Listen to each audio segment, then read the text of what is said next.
अस्सलाम वालेकुम स्टूडेंट्स। आज हम बायोलॉजी का टॉपिक डिस्कस करने जा रहे हैं साइनैप्स। अब बच्चे हम साइनैप्स किसे बोलते हैं? Junction between the axon terminal of one neuron. बच्चे देखें, हमने कहा था कि जो मैसेज है वो रिसेप्टर से सेंट्रल नर्वस सिस्टम की तरफ कौन लेकर जाते हैं? Sensory neuron. अब वो जो न्यूरॉन है उनमें मैसेज ट्रेवल करता है in the form of nerve impulse. अब बच्चे अगर न्यूरॉन आपस में इस तरह अलाइन होते हैं कि वो नर्व इम्पल्स एक न्यूरॉन से दूसरे न्यूरॉन में क्या होनी है? वो ट्रांसफ़र होनी है। वो जो मैसेज है वो एक न्यूरॉन ने दूसरे न्यूरॉन को क्या करना है? हैंड ओवर करना है। अब जो बच्चे अलाइन इस तरह होते हैं, देखें, लेट्स सपोज हमारे पास ये फर्स्ट न्यूरॉन है, तो इस फर्स्ट न्यूरॉन की ये एक्सोन एंडिंग है, एक्सोन टर्मिनल है। और जो नेक्स्ट हमारे पास न्यूरॉन है इसका बच्चे ये है डेंड्राइट। अब जो नर्व इम्पल्स है, अब वो यहाँ पर एक्सोन, एक न्यूरॉन के एक्सोन टर्मिनल पर आएगी और फिर वही वही जो नर्व इम्पल्स है वो ये न्यूरॉन हैंड ओवर करेगा दूसरे न्यूरॉन के डेंड्राइट के ऊपर। इस बच्चे, और ये जो दोनों जो न्यूरॉन होते हैं वो बिल्कुल आपस में फ्यूज़ नहीं होते, बल्कि उनके दरमियान एक माइक्रोस्कोपिक स्पेसिस रह जाती हैं, एक गैप रह जाते हैं, जिन्हें हम क्या बोलते हैं? साइनेप्टिक क्लेफ्ट बोलते हैं। और इसके ज़रिए जो नर्व इम्पल्स है, वो जो मैसेज है वो एक न्यूरॉन से जंप करके दूसरे न्यूरॉन में जाना। तो इस जंक्शन को हम क्या बोलते हैं? साइनैप्स बोलते हैं। The junction between the axon terminal of one neuron and the dendrite of another neuron, where information from one neuron is transmitted or hand over to another neuron is called the synapse। आपको बच्चे बताया कि ये जो दोनों neuron हैं ये बिल्कुल आपस में फ्यूज़ नहीं होते, बल्कि इनके दरमियान कुछ स्पेसिस, कुछ गैप्स रह जाते हैं। उन गैप्स को हम क्या बोलते हैं? साइनेप्टिक क्लेफ्ट बोलते हैं। और वो गैप्स ऑलमोस्ट कितने होते हैं बच्चे? 20 नैनोमीटर वाइड होते हैं। तो फिर अब हम साइनैप्स किसे बोलेंगे? देखें बच्चे, अब साइनैप्स किसे बोलेंगे? The part of the two neuron near the cleft, के इस क्लेफ्ट के नज़दीक इन दोनों न्यूरॉन के ये वाले जो पार्ट हैं, ये दोनों न्यूरॉन के लास्ट वाले जो पार्ट हैं वो, और ये साइनेप्टिक क्लेफ्ट, इन सब को मिलाकर हम क्या बोलते हैं? साइनैप्स बोलते हैं। The part of the two neuron near the cleft plus the cleft it self make a synapse. अब बच्चे अगेन वही बात लिखी है कि जहाँ पर साइनैप्स होना है, देखें, अगर ये एक का एक्सोन टर्मिनल है और दूसरे का भी यहाँ से ये डेंड्राइट स्टार्ट होने जा रहा है, तो दोनों जो एंडिंग होती हैं वो आपस में फ्यूज़ नहीं होती। जो दोनों साइनैप्स पे जो दोनों न्यूरॉन हैं वो आपस में डायरेक्ट कांटेक्ट में नहीं होते, बल्कि उनके दरमियान कुछ माइक्रोस्कोपिक स्पेसिस, कुछ गैप्स रह जाते हैं, जिन्हें हम क्या बोलते हैं? साइनेप्टिक क्लेफ्ट बोलते हैं। और फिर जो जो जो नर्व इम्पल्स है, वो जो मैसेज है वो इस साइनैप्स से होकर एक न्यूरॉन से दूसरे न्यूरॉन की तरफ क्या हो जाना? ट्रांसमिट हो जाना। और बच्चे जहाँ पर ये भी पॉसिबिलिटी होती है कि जो एक न्यूरॉन होता है, लेट्स सपोज ये जो एक न्यूरॉन है, ये उसका डेंड्राइट पड़ा है, ये एक न्यूरॉन मैनी इनकमिंग न्यूरॉन के एक्सोन एंडिंग के साथ भी साइनैप्स बना सकता है। जैसे देखें ना, हमारे पास ये एक न्यूरॉन है, ये बच्चे इसका डेंड्राइट है, मतलब इसका डेंड्राइट एंडिंग है, और ऊपर वाले जो पड़े हैं उन सब का एक्सोन टर्मिनल है। तो एक ही जो न्यूरॉन है वो डिफरेंट न्यूरॉन के साथ साइनैप्स बना सकता है। अब बच्चे, ऐसा न्यूरॉन जो उस नर्व इम्पल्स को कैरी करके साइनैप्स की तरफ लेकर आता है, टुवर्ड्स साइनैप्स, उस न्यूरॉन को हम बोलते हैं प्री साइनेप्टिक न्यूरॉन, या उसको हम ट्रांसमीटिंग न्यूरॉन भी बोलते हैं, जो उस नर्व इम्पल्स को कहाँ पे लेकर आ रहा है? Towards synapse. और बच्चे वो न्यूरॉन जो उस नर्व इम्पल्स को साइनैप्स से अवे लेकर जाता है, कब? जब वो नर्व जो इम्पल्स है, वो जो मैसेज है, जब उसने साइनैप्स को क्रॉस कर लिया, तो साइनैप्स को क्रॉस करने के बाद अब उस नर्व इम्पल्स को उस साइनैप्स से अवे जो लेकर न्यूरॉन जाएगा उसे हम क्या बोलते हैं? पोस्ट साइनेप्टिक न्यूरॉन बोलते हैं। अब जी यहाँ पर देखें, ये एक न्यूरॉन का एक्सोन एंडिंग है। अब चूंकि ये नर्व इम्पल्स, अच्छा, और ये देखें, ये हमारे पास दूसरे का डेंड्राइट एंडिंग है। अब इनके दरमियान ये आपको बच्चे नज़र आ रहा है, ये जो गैप है इसे हम क्या बोलते हैं? साइनेप्टिक क्लेफ्ट बोलते हैं। अब वो न्यूरॉन जो उस नर्व इम्पल्स को टुवर्ड्स साइनेप्टिक क्लेफ्ट लेकर आ रहा है उसे हम क्या बोलेंगे? Pre synaptic neuron. और बच्चे वो अब नर्व इम्पल्स इस साइनैप्स के थ्रू, इस क्लेफ्ट के थ्रू जो है वो ट्रांसमिट हो जाएगी सेकंड न्यूरॉन के पास। तो वो न्यूरॉन जो उस नर्व इम्पल्स को अब साइनैप्स से अवे लेकर जा रहा है उसे हम क्या बोलते हैं? पोस्ट साइनेप्टिक न्यूरॉन बोलते हैं। और उनकी मेम्ब्रेन्स को भी हम रिस्पेक्टिव वही नाम देंगे। मीन जो प्री साइनेप्टिक जो न्यूरॉन है उसकी मेम्ब्रेन को क्या बोलेंगे? Pre synaptic membrane. इस तरह ये जो पोस्ट साइनेप्टिक जो न्यूरॉन था इसकी मेम्ब्रेन को क्या नाम देंगे? पोस्ट साइनेप्टिक मेम्ब्रेन देंगे। अब बच्चे एक्चुअली यहाँ पर कैसे एक्शन पोटेंशियल ले आना है, उस एक्शन पोटेंशियल ने इस क्लेफ्ट से गुजर कर नेक्स्ट न्यूरॉन में कैसे एंटर होना है, कैसे मूव करना है, अब इस चीज़ को हम डिटेल से यहाँ पर स्टडी करेंगे। देखें बच्चे, साइनेप्टिक ट्रांसमिशन किसे बोलते हैं? The movement of impulse across the synapse is called the synaptic transmission. अब बच्चे, अब यहाँ पर हम नेक्स्ट इसके टाइप्स भी पढ़ेंगे। एक हमारे पास होता है इलेक्ट्रिकल साइनेप्स और एक हमारे पास बच्चे होता है केमिकल साइनेप्स। अगर हम केमिकल साइनेप्स की बात करें तो केमिकल साइनेप्स के अंदर बच्चे वो जो इन्फॉर्मेशन है वो एक न्यूरॉन से दूसरे न्यूरॉन की तरफ वो जो मैसेज जाना है बच्चे, वो जाना है in the form of chemical messenger, जिनको हम क्या बोलते हैं? न्यूरो बोलते हैं। It take place in the formation of a message which is transmitted across the synapse। उस मैसेज को साइनेप्स के क्रॉस किसने लेकर जाना है? कुछ केमिकल मैसेंजर ने, जिन्हें हम क्या बोलते हैं? न्यूरो बोलते हैं। For example acetyl कोलाइन। अभी इसको हम डिटेल से नेक्स्ट देखने जा रहे हैं, ये कैसे प्रोसीजर इसका होता है, कैसे नर्व इम्पल्स जो है वो one neuron to another neuron through synapse वो कैसे ट्रेवल करती है। अब बच्चे देखें, the typical one-way transmission from axon to a dendrite or cell body is due to the fact that the axon usually have several rounded synaptic knobs at their distal end which the dendrite lack। अब बच्चे अगर इस diagram को आप गौर से देखें तो ये एक न्यूरॉन का एक्सोन एंडिंग थी और ये अगले की क्या है? डेंड्राइट है। अब कहते हैं कि जो जो मैसेज है, जो नर्व इम्पल्स है वो वन वे, मतलब वो इस एक्सोन से डेंड्राइट की तरफ कैसे ट्रांसफ़र होनी है। अब होता क्या है बच्चे कि जो एक्सोन होता है उसके टर्मिनल एंड के ऊपर ये नॉब लाइक स्ट्रक्चर होते हैं। ये देखें, ये हमारे पास ये हैं, ये नॉब लाइक स्ट्रक्चर होते हैं जो एक्सोन में तो मौजूद होते हैं लेकिन डेंड्राइट के अंदर नहीं होते। ये देखिए हमारे पास ये हैं राउंड साइनेप्टिक नॉब्स। अब बच्चे होता क्या है कि इन राउंड साइनेप्टिक नॉब्स के अंदर कुछ वेजिकल मौजूद होती हैं और उन वेजिकल के अंदर क्या मौजूद होते हैं? न्यूरो मौजूद होते हैं। अब होगा क्या कि जब यहाँ पर एक्शन पोटेंशियल यहाँ पर आएगा तो बच्चे उस वक्त यहाँ पर कुछ कैल्शियम गेट्स ओपन होंगे और उन आयंस की मूवमेंट की वजह से ये जो वेजिकल्स हैं, वेजिकल कंटेनिंग द न्यूरो ये वेजिकल जाकर इस प्री साइनेप्टिक मेम्ब्रेन के साथ जाकर फ्यूज़ हो जाएंगी। जब वो फ्यूज़ होंगी तो वो जो न्यूरो जो हैं, वो जो केमिकल मैसेंजर है वो यहाँ पर साइनेप्टिक क्लेफ्ट के अंदर आ जाएंगे। फिर वो जो न्यूरो हैं उन्होंने पोस्ट साइनेप्टिक मेम्ब्रेन पर जाकर क्या होना है? अटैच। जहाँ पर उनका रिसेप्टर मौजूद होगा तो उस रिसेप्टर वाली जगह पर जाकर उन न्यूरो ने क्या होना है? अटैच हो जाना है। जब वहाँ पर वो अटैच होंगे फिर वो सोडियम गेट्स को ओपन करते हैं।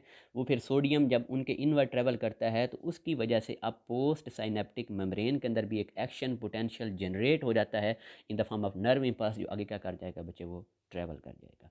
तो मीन एक्सोन का जो टर्मिनल होता है, एक्सोन का जो डिस्टल एंड वाला जो इसका पोर्शन होता है उसके ऊपर क्या होती हैं? राउंडेड साइनेप्टिक नॉब्स होती हैं जो कि डेंड्राइट में नहीं होती। और इन नॉब्स के अंदर बच्चे क्या होती हैं? न्यूमरस सैक्स होती हैं जिन्हें हम क्या बोलते हैं? Synaptic vesicle. और इन साइनेप्टिक वेजिकल के अंदर क्या होते हैं? न्यूरो होते हैं। जब मैंने कहा जब वहाँ पे नर्व इम्पल्स नॉब तक आएगी, ये देखें, जब नर्व इम्पल्स इस नॉब तक आएगी तो ये नॉब कैसे रिस्पॉन्ड करेगा कि ये जो वेजिकल हैं ये जाकर प्री साइनेप्टिक मेम्ब्रेन के साथ जाकर फ्यूज़ होंगी और उनको वो न्यूरो को रिलीज़ कर देंगी इन द साइनेप्टिक क्लेफ्ट। अब कैसे फ्यूज़ होना है, कैसे कब फ्यूज़ होना है, कब उन्होंने न्यूरो को साइनेप्टिक क्लेफ्ट के अंदर बच्चे रिलीज़ करना है, और वो फिर जो न्यूरो हैं वो आगे जाकर पोस्ट साइनेप्टिक मेम्ब्रेन की रिसेप्टर साइड पर जाकर कैसे अटैच होंगे, इसको अब वन बाय वन हम स्टेप्स को बच्चे डिटेल्स देखते हैं। देखिए फर्स्ट ऑफ ऑल हमारे पास क्या होगा कि वो जो एक्शन पोटेंशियल है वो कहाँ पर पहुँचेगा? एक्सोन का जो डिस्टल एंड है जहाँ पर क्या मौजूद है? Synaptic knob. अब बच्चे जब साइनेप्टिक नॉब पे एक्शन पोटेंशियल पहुँचेगा तो बच्चे जो प्री साइनेप्टिक मेम्ब्रेन होती है, ये वाली प्री साइनेप्टिक मेम्ब्रेन, इनके अंदर होते हैं कैल्शियम गेट्स। अब वो कैल्शियम गेट्स क्या हो जाएंगे? ओपन हो जाएंगे। नॉर्मली क्या होगा कि जो कैल्शियम की जो कंसनट्रेशन होती है वो आउटसाइड बच्चे क्या होती है? ज़्यादा। अब हम बात कर रहे हैं कैल्शियम की। कैल्शियम की कंसनट्रेशन आउटसाइड क्या होगी? ज़्यादा। और इधर अंदर इनसाइड क्या होगी? कैल्शियम आयन की कंसनट्रेशन कम होगी। जैसे ही नर्व इम्पल्स इस साइनेप्टिक नॉब पे इधर पहुंचेगा, इधर ट्रेवल करके यहाँ पर आएगा, तो बच्चे उस वक्त इस प्री साइनेप्टिक मेम्ब्रेन के अंदर कैल्शियम गेट्स क्या हो जाएंगे? ओपन हो जाएंगे। अब बाहर कैल्शियम आयन पहले ज़्यादा थे, अंदर कम थे। जब कैल्शियम गेट्स ओपन होंगे तो जो कैल्शियम है उन्होंने इनसाइड क्या करना है? मूव करना है। तो जब कैल्शियम इनसाइड मूव करेंगे तो उन कैल्शियम आयंस की इनसाइड मूवमेंट की वजह से जो साइनेप्टिक वेजिकल होती हैं कंटेनिंग द न्यूरो वो साइनेप्टिक वेजिकल जाकर बच्चे प्री साइनेप्टिक मेम्ब्रेन्स के साथ जाकर क्या हो जाएंगी? फ्यूज़ हो जाएंगी। दोबारा बच्चे सुन लें, जब एक्शन पोटेंशियल साइनेप्टिक नॉब पर आएगा उसकी वजह से प्री साइनेप्टिक मेम्ब्रेन के अंदर कैल्शियम गेट्स ओपन होंगे। उन कैल्शियम गेट्स के ओपन होने की वजह से जो कैल्शियम है वो इनसाइड द साइनेप्टिक नॉब क्या करेंगे, कैल्शियम आयन मूव करेंगे। उन कैल्शियम आयन के इनसाइड मूवमेंट की वजह से ये जो अंदर साइनेप्टिक जो वेसिकल्स पड़ी हैं जिनके अंदर न्यूरोट्रांसमीटर हैं, ये उस स्टेट के अंदर जाकर ये जो साइनेप्टिक वेसिकल्स हैं, मतलब जैसे कैल्शियम आयन इनसाइड आएंगे तो उस इनसाइड मूवमेंट की वजह से ये साइनेप्टिक वेसिकल जाकर प्री साइनेप्टिक मेम्ब्रेन के साथ फ्यूज़ हो जाएंगी। जब वो फ्यूज़ होंगी तो अपने न्यूरोट्रांसमीटर को साइनेप्टिक क्लेफ्ट के अंदर क्या कर देंगी, रिलीज़ कर देंगी।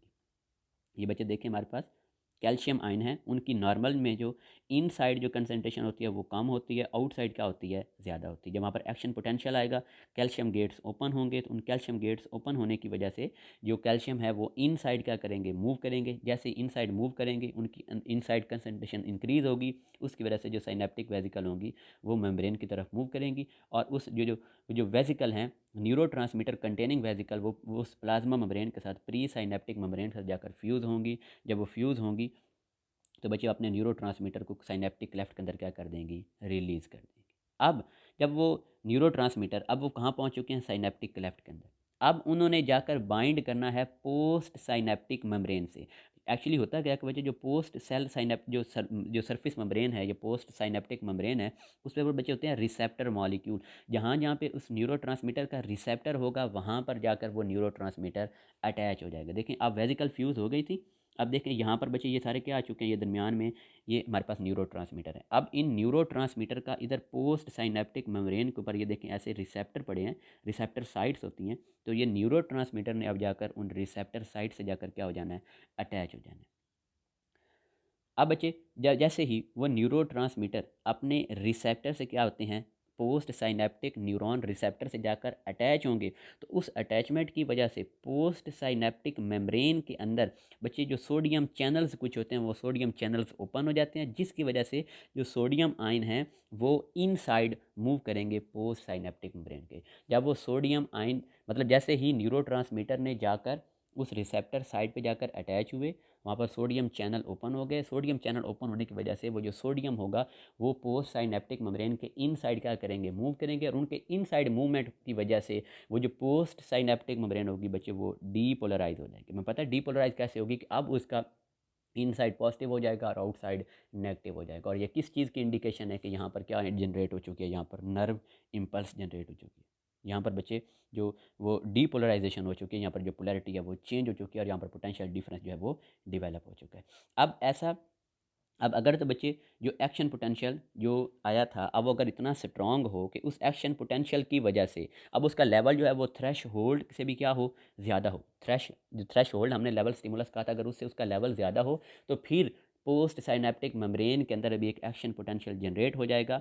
और उसके बच्चे हम क्या बोलेंगे, एक्साइटेटरी पोस्ट साइनेप्टिक पोटेंशियल बोलेंगे, EPSP बोलेंगे। और जैसे ही बच्चे न्यूरोट्रांसमीटर जो हैं वो जैसे ही पोस्ट साइनेप्टिक मेम्ब्रेन के साथ अटैच हुए, सोडियम चैनल ओपन हुए, सोडियम इनसाइड मूव किया, वहाँ पर जो नर्व इम्पल्स है वो जनरेट हो गई। तो उसके बाद अब न्यूरोट्रांसमीटर का कोई काम नहीं है। अब हमने उन न्यूरोट्रांसमीटर को बच्चे वहाँ से क्या करना है, ब्रेक करना है। तो वो ब्रेक के लिए वहाँ पर क्या मौजूद होते हैं बच्चे, कुछ इंजाइम्स मौजूद होते हैं जो उस न्यूरोट्रांसमीटर की ब्रेक डाउन कर देंगे। अब बच्चे एसिटाइल कोलाइन को अगर हम एज अ न्यूरोट्रांसमीटर यूज़ करेंगे तो उसका वहाँ इंजाइम वहाँ पर मौजूद होगा, एसिटाइल कोलाइन एस्ट्रेज इंजाइम। और अगर एड्रीनालिन, ये भी एक न्यूरोट्रांसमीटर है। अब इस एड्रीनालिन का कौन सा एंजाइम होता है, मोनोअमाइन ऑक्सीडेज। मतलब मोनोअमाइन ऑक्सीडेज एंजाइम ने उस एड्रेनालिन इस न्यूरोट्रांसमीटर को क्या कर देना है, ब्रेक कर देना है।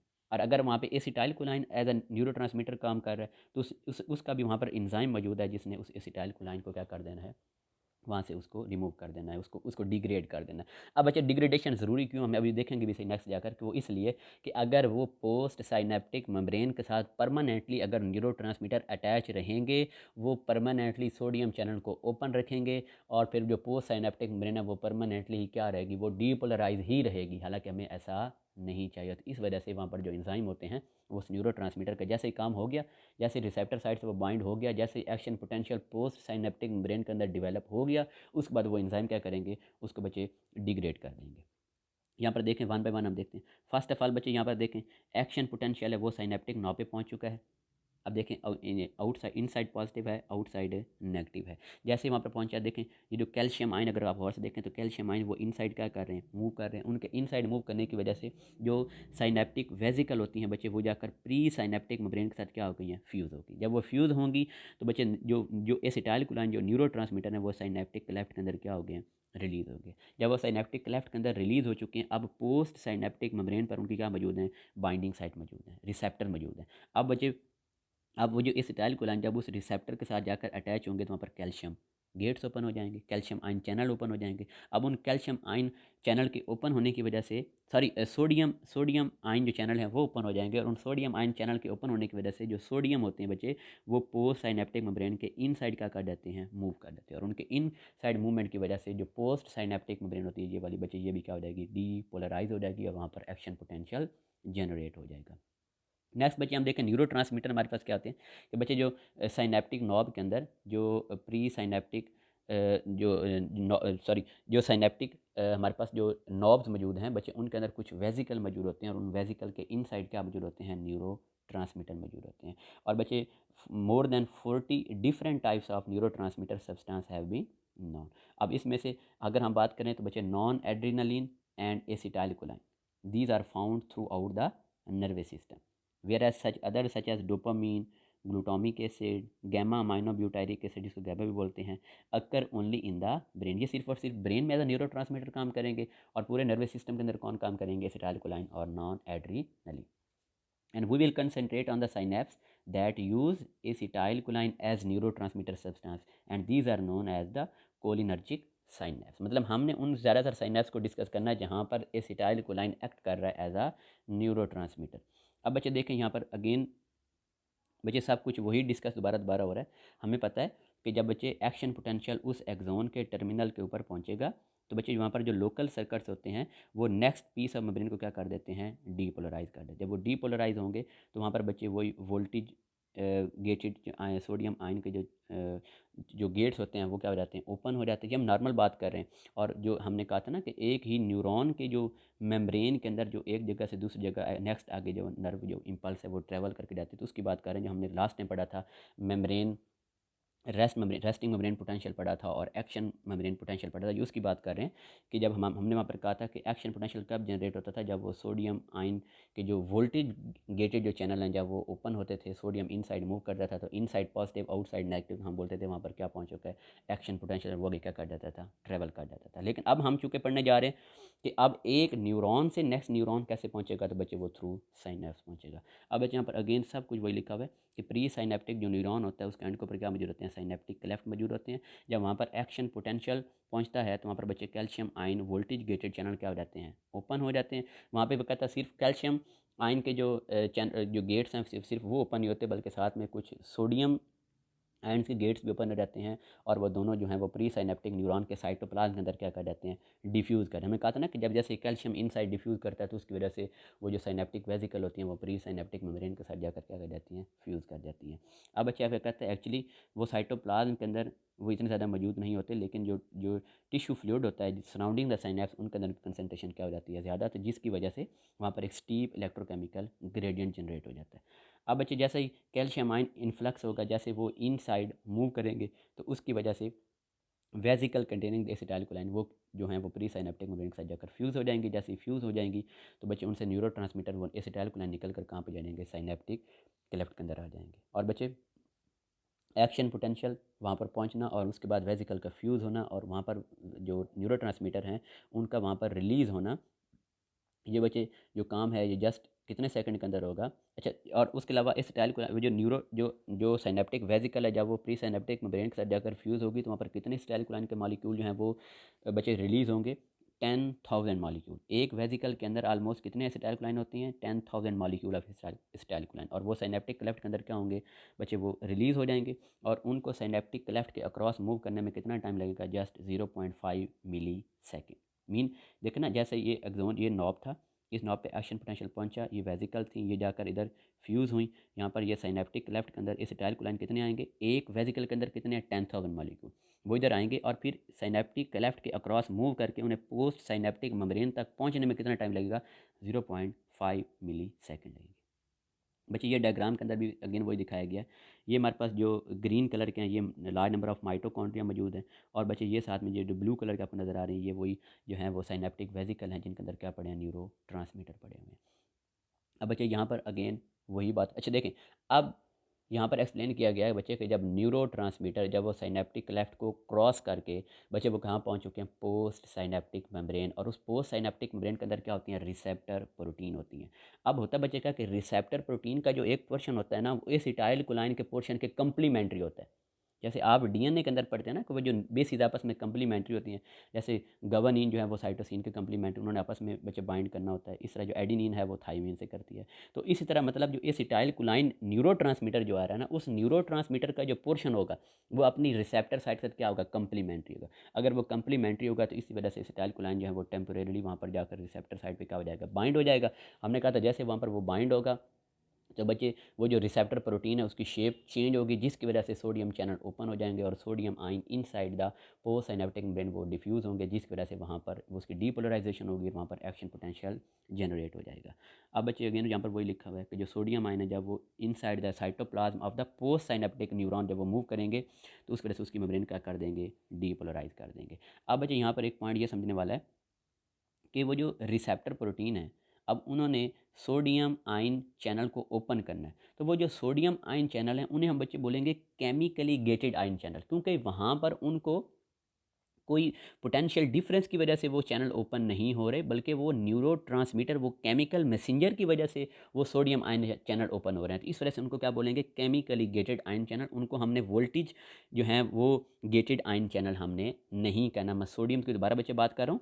ये देखें ना, हमने कहा था कि जैसे ही अगर इस डायग्राम से बच्चे आपको दिखाऊँ, ये देखना, ये हमारे पास थी बच्चे पोस्ट साइनेप्टिक मेम्ब्रेन के अंदर ये बच्चे पड़े हैं रिसेप्टर प्रोटीन।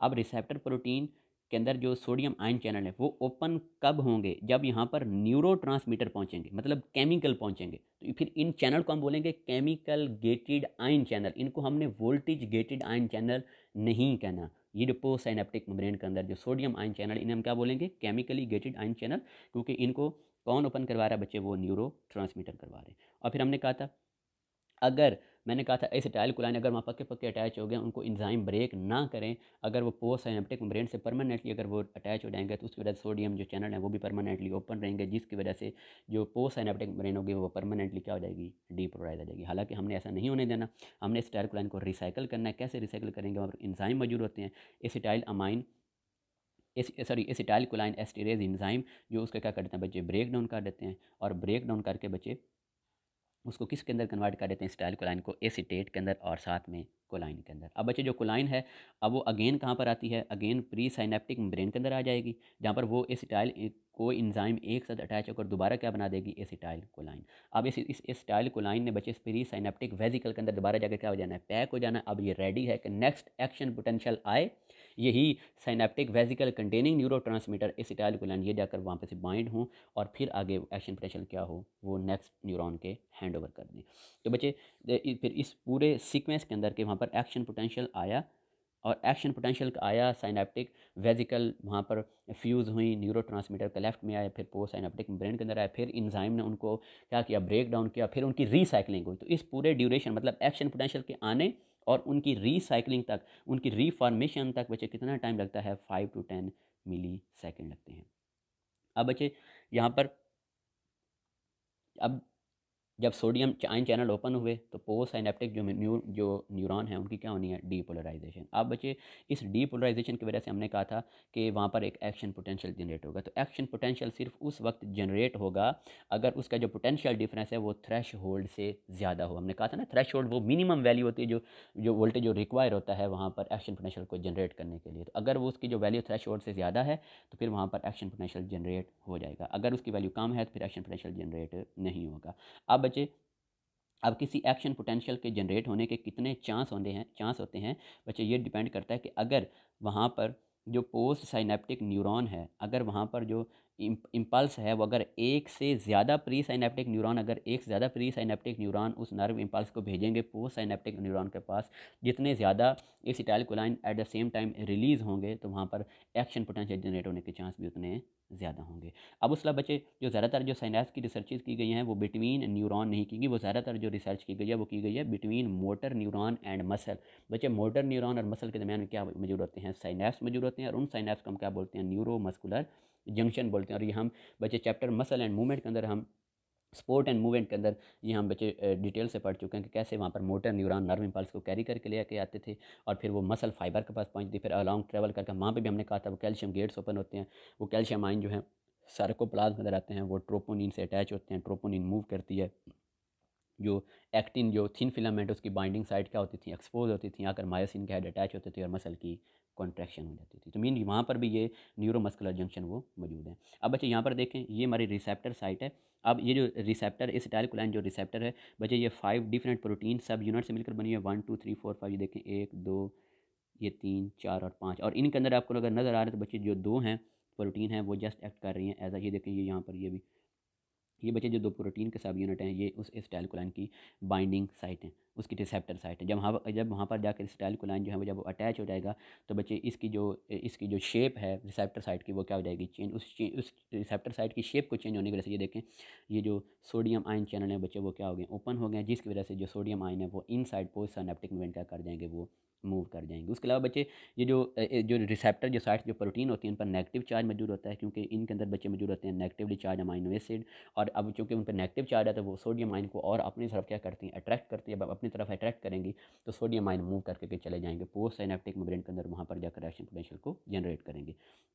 बच्चे न्यूरो ट्रांसमीटर क्लासिफिकेशन की बात करें, हमारे पास 2 टाइप्स के होते हैं, एक होते हैं एक्साइटेटरी और एक हमारे पास होते हैं इनहिबिटरी। अब एक्साइटेटरी हमारे पास न्यूरो ट्रांसमीटर, ऐसे न्यूरो ट्रांसमीटर होते हैं जो पोस्ट साइनेप्टिक मेम्ब्रेन की सोडियम आयन की परमेबिलिटी को इंक्रीज़ कर दें, या परमेबिलिटी को इंक्रीज़ करेंगे, ज़्यादा से ज़्यादा sodium ion post synaptic membrane को क्रॉस करके वहाँ पर उसको डीपोलराइज करेंगे तो वहाँ पर एक्शन पोटेंशियल क्या होगा, वो ज़्यादा से ज़्यादा जनरेट होगा, उन्हें हम क्या बोलते हैं, एक्साइटेटरी न्यूरो ट्रांसमीटर बोलते हैं। और इसकी एग्जाम्पल हमारे पास बच्चे क्या है, एसिटाइल कोलाइन। अब जो एसिटाइलकोलाइन होते हैं ये एक न्यूरो ट्रांसमीटर है, excitatory neurotransmitter of peripheral nervous system. लेकिन जो दूसरे बायोजेनिक अमाइंस ड्राइव्ड हैं from amino acid, biogenic amines derived from the amino acid are important neurotransmitter in the central nervous system. वो कौन कौन से बच्चे, epinephrine, norepinephrine, serotonin, dopamine. अब बच्चे ये हार्मोन के तौर पर भी फंक्शन परफॉर्म करते हैं और न्यूरो ट्रांसमीटर के तौर पर भी फंक्शन परफॉर्म करते हैं। और जो नॉन एपिनेफ्रीन है और वो बच्चे जो हार्ट रेट है, जो हार्ट बीट है, उसको भी क्या कर देते हैं, स्ट्रेस के अंदर क्या कर देते हैं, वो इंक्रीज़ कर देते हैं।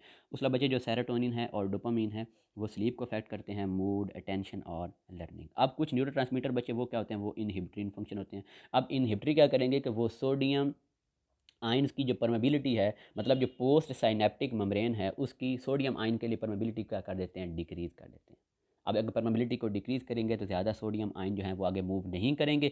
जब सोडियम आयन ज़्यादा आगे मूव नहीं करेंगे तो फिर वहाँ पर जो वोल्टेज की वैल्यू होगी वो थ्रेश होल्ड से क्या होगी, कम होगी। जब उसकी वैल्यू थ्रेश होल्ड से कम होगी तो फिर वहाँ पर एक्शन पोटेंशियल वो जनरेट नहीं होगा। और इसमें हमारे पास एग्जाम्पल में कौन से आ जाते हैं बच्चे, amino acids, gamma aminobutyric acid which is GABA and glycine, these are the inhibitory neurotransmitter. मतलब इनका ज़्यादा से ज़्यादा इनका मतलब कि काम क्या होगा कि वो जो नर्व इम्पल्स है, वो जो नर्व इम्पल्स है वो ज़्यादा से ज़्यादा आगे ट्रांसफ़र ना हो, उसके नर्व इम्पल्स के आगे एक्सोन से डेंड्राइट तक उसके पहुंचने के चांस हैं वो कम से कम हों। क्योंकि एक तो ये जो थ्रेश होल्ड की वैल्यू उसको भी इंक्रीज़ कर देते हैं। जब थ्रेश होल्ड की वैल्यू इंक्रीज़ होगी तो फिर इतना वोल्टेज जनरेट ही नहीं होगा कि वो जो वोल्टेज है उसकी वैल्यू थ्रेश होल्ड को मैच करे। अब अगर वो वोल्टेज जो जनरेट हो रहा है उसकी वैल्यू थ्रेश होल्ड से कम है तो फिर एक्शन पोटेंशियल जनरेट नहीं होगा और एक्शन पोटेंशियल जो है वो आगे ट्रांसफ़र भी नहीं होगा। बच्चे एंडोर्फिन की बात करिए, स्पेलिंग गलत है हमने देखना, ये एमसीक्यूज भी लास्ट टाइम आ चुका है, अगेन बता रहा हूँ बच्चे, एंडोर्फिन। तो जो एंडोर्फिन है ये न्यूरो ट्रांसमीटर के तौर पर भी काम करते हैं, हार्मोन के तौर पर भी काम करते हैं, और हमारी ये परसेप्शन ऑफ पेन को भी क्या करते हैं, डिक्रीज़ करते हैं, मतलब एक किस्म का पेन किलर हमारा। अब बच्चे देखें ये अगेन वही, ये हमारे पास ये एक्सोन का ये साइनेप्टिक नॉब है, यहाँ पर इम्पल्स आई है, साइनेप्टिक वेसिकल जाकर फ्यूज़ हुई हैं, ये न्यूरो ट्रांसमीटर साइनेप्टिक लेफ्ट के अंदर आ गए हैं। आप पोस्ट साइनेप्टिक मेम्ब्रेन के ऊपर इनके देखें ये रिसेप्टर मौजूद है, वहाँ पर अटैच होंगे, सोडियम चैनल ओपन होंगे, सोडियम इनसाइड मूव करेगा तो फिर वहाँ पर बच्चे जो है वो उसकी डीपोलराइजेशन होगी, रिएक्शन पोटेंशियल वहाँ पर जनरेट हो जाएगा। अब बच्चे नेक्स्ट हम बात करते हैं इलेक्ट्रिकल साइनेप्स और केमिकल साइनेप्स की। केमिकल साइनेप्स सब कुछ वही है जो भी हम पढ़ चुके हैं कि जिसके अंदर बच्चे क्या होगा केमिकल साइनेप्स के अंदर जो cell junction through which the nerve impulse are transmitted in one direction by mean of neurotransmitter. Mean जो प्री साइनेप्टिक मेम्ब्रेन है, अच्छा वहाँ पर दो प्लाज्मा मेम्ब्रेन होती हैं। जो जो प्री साइनेप्टिक जो न्यूरॉन की प्लाज्मा मेम्ब्रेन उसे हम क्या बोलते हैं, प्री साइनेप्टिक मेम्ब्रेन। और जो सेकंड की जो होती है उसे हम क्या बोलते हैं, पोस्ट साइनेप्टिक मेम्ब्रेन। इनके दरमियान क्या होता है बच्चे, साइनेप्टिक क्लेफ्ट होता है। अब उस साइनेप्टिक क्लेफ्ट के अक्रॉस जो मैसेज मूव करके जाना है वो in the form of neuro transmitter में लेकर जाना है। इस वजह से इसे हम क्या बोलते हैं,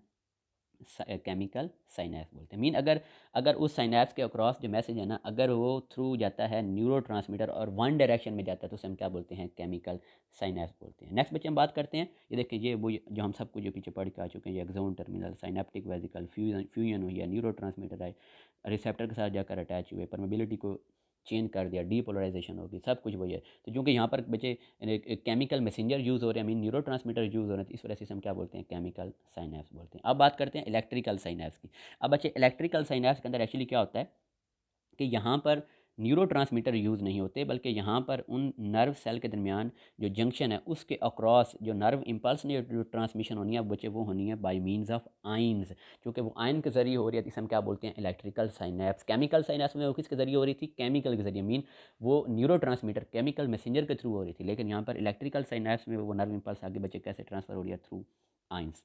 और बच्चे उसके अलावा जो इलेक्ट्रिकल साइनेप्स के अंदर जो साइनेप्टिक क्लेफ्ट होता है वो केमिकल साइनेप्स की निस्बत क्या होता है, स्मॉल होता है। और यहाँ पर बच्चे जो प्री साइनेप्टिक मेम्ब्रेन है और पोस्ट साइनेप्टिक मेम्ब्रेन है बच्चे, वो आपस में कनेक्ट होती हैं थ्रू गैप जंक्शन। मीन आपको यहाँ पर देखें, अगर हमारे पास लेट्स सपोज अगर हमारे पास ये एक्सोन है, ये प्री साइनेप्टिक मेम्ब्रेन है, अब मैंने ये ड्रा कर दिया पोस्ट साइनेप्टिक मेम्ब्रेन। अब एक तो बच्चे इनके दरमियान जो डिस्टेंस होता है वो भी ऐसे कम होता है, मतलब साइनेप्टिक क्लेफ्ट वो बच्चे और ज़्यादा क्या होता है, स्मॉल होता है। और उसके अलावा यहाँ पर ये देखें, ये ऐसे गैप जंक्शन होते हैं। ये गैप जंक्शन के थ्रू ये दोनों जो मेम्ब्रेन्स होती हैं ये आपस में क्या होती हैं, कनेक्ट होती हैं। One gap junction contain precisely aligned chemical protein. यहाँ पर ये देखें केमिकल प्रोटीन है जो पेयर्स की फॉर्म में है, मतलब वो प्री साइनेप्टिक और पोस्ट साइनेप्टिक मेम्ब्रेन से क्या हुई हैं बच्चे, दोनों से अटैच हुई हैं। अब चूँकि बच्चे और उसके अलावा इन जो चैनल्स होते हैं इनके अंदर बच्चे पोर्स भी मौजूद होते हैं, और ये जो पोर हैं ये टिपिकल आइन जो चैनल होते हैं उनकी निस्बत इन पोर्स का साइज़ क्या होता है, लार्ज होता है। अब अगर इन पोर्स का साइज़ लार्ज है तो मीन यहाँ पर आयन के साथ साथ कुछ जो लार्ज मालिक्यूल हैं वो भी यहाँ पर ट्रैवल कर सकते हैं। और बच्चे जो इंट्रा सेलुलर मेटाबोलाइट्स होते हैं और जो सेकंड जो मैसेंजर होते हैं वो भी इन चैनल्स के थ्रू एक एक न्यूरॉन से दूसरे न्यूरॉन में पास कर सकते हैं। तो मीन यहाँ पर फिर जो बच्चे जो जो मूवमेंट होगी वो बोथ डायरेक्शन के अंदर होगी। हम केमिकल साइनेप्स में कहा था वहाँ पर जो नर्व इम्पल्स है वो जस्ट वन डायरेक्शन मूव करती है। अब चूँकि यहाँ पर बच्चे वहाँ पर यहाँ पर वो गैप जंक्शन मौजूद हैं, उनके पोर का साइज़ भी बड़ा है, तो जो वहाँ पर जो मेटाबोलाइट्स वगैरह हैं आइंस के साथ साथ वो जो मेटाबोलाइट्स वगैरह हैं वो भी उनकी भी मूवमेंट एक न्यूरॉन से दूसरे न्यूरॉन में हो सकती है। और वो जो मूवमेंट होगी चीज़ों की वो इन बोथ डायरेक्शन होगी थ्रू एन इलेक्ट्रिकल साइनेप्स, और दोनों में यही डिफरेंस है।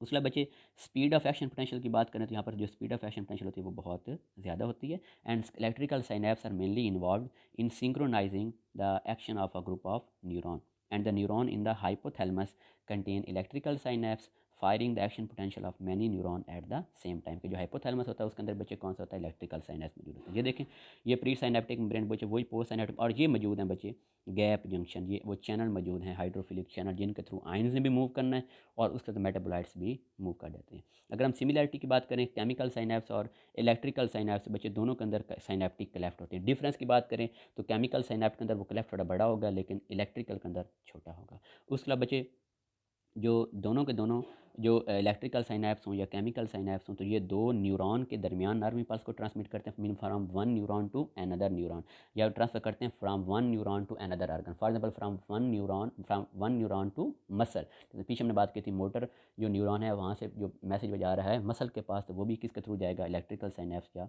केमिकल साइनेप्स के थ्रू जाएगा। बच्चे नेक्स्ट अगर और डिफरेंस की बात करें, अब केमिकल साइनेप्स हमने कहा था कि यहाँ पर जो बच्चे केमिकल साइनेप्स के अंदर वो जो साइनेप्टिक क्लेफ्ट के क्रॉस जो मैसेज ट्रेवल करके जाना है वो वन डायरेक्शन में जाना है, वो न्यूरो ट्रांसमीटर के थ्रू जाएगा, केमिकल मैसेंजर के थ्रू जाएगा। लेकिन यहाँ पर बच्चे यहाँ पर थोड़ी इलेक्ट्रिकल साइनेप्स के अंदर वो जो ट्रांसमिशन है वो रैपिड होती है, वो तेज़ होती है, और वो किसके थ्रू होती है, by the means of ions.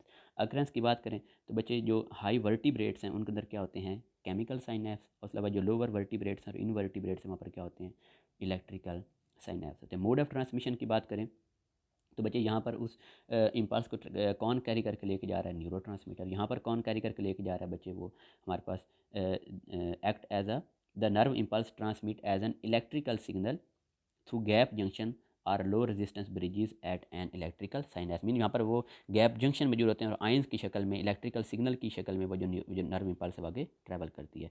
बच्चे इनके आगे मूवमेंट की बात करें तो हमने कहा था केमिकल साइनेप्स के अंदर वो जो मूवमेंट होगी वो वन वे होगी, लेकिन इलेक्ट्रिकल साइनेप्स के अंदर वो इन बोथ डायरेक्शन होगी, क्योंकि वहाँ पर बच्चे चूँकि वो जंक्शन होते हैं, उनके पोर बड़े होते हैं, तो वो दोनों साइड पर मूवमेंट हो रही है। साइज़ की बात करें तो केमिकल साइनेप्स का जो साइज़ होता है वो लार्ज होता है, 10 to 20 नैनोमीटर होता है, लेकिन इलेक्ट्रिकल साइनेप्स का साइज़ वो कम होता है, 0.2 नैनोमीटर होता है। उसके बच्चे माइटोकॉन्ड्रिया की बात करें तो केमिकल साइनेप्स के अंदर वो साइनेप्टिक नोब्स होती हैं, वहाँ पर large number of synaptic vesicle भी होती हैं और लार्ज नंबर ऑफ माइटोकॉन्ड्रिया भी मौजूद होते हैं। लेकिन इलेक्ट्रिकल साइनेप्स की बात करें तो बच्चे वहाँ पर उनकी नॉब के अंदर साइनेप्टिक वेजिकल भी नहीं होती और वहाँ पर माइटोकॉन्ड्रिया की तरह वो भी कम होती है। अब साइनेप्टिक वेजिकल क्यों नहीं होती, क्योंकि वहाँ पर न्यूरोट्रांसमीटर यूज़ ही नहीं होते, वहाँ पर थ्रू आइन जो है वो नर्व इम्पल्स आगे मूव करनी है। नेक्स्ट बच्चे बात करें हाइपॉक्सिया किसे बोलते हैं, low oxygen concentration in the body. तो जो केमिकल साइनेप्स होते हैं वो हाइपॉक्सिया और पीएच से सेंसिटिव होते हैं, लेकिन इलेक्ट्रिकल साइनेप्स जो हैं वो इन दोनों से सेंसिटिव नहीं होते। और लास्ट में बच्चे लोकेशन की बात करें तो जो मोस्ट ऑफ द न्यूरॉन जो जंक्शन होते हैं वो हमारे पास केमिकल साइनेप्स होते हैं, मतलब वहाँ पर जहाँ पे जंक्शन होगा ज़्यादातर न्यूरॉन में वो केमिकल साइनेप्स वाला जंक्शन होगा। लेकिन retina, olfactory bulb, cerebral cortex, lateral vestibular nucleus and hippocampus, उनके अंदर बच्चे जो साइनेप्स होते हैं वो ज़्यादातर हमारे पास इलेक्ट्रिकल साइनेप्स होते हैं। ओके स्टूडेंट्स, अल्लाह हाफ़िज़।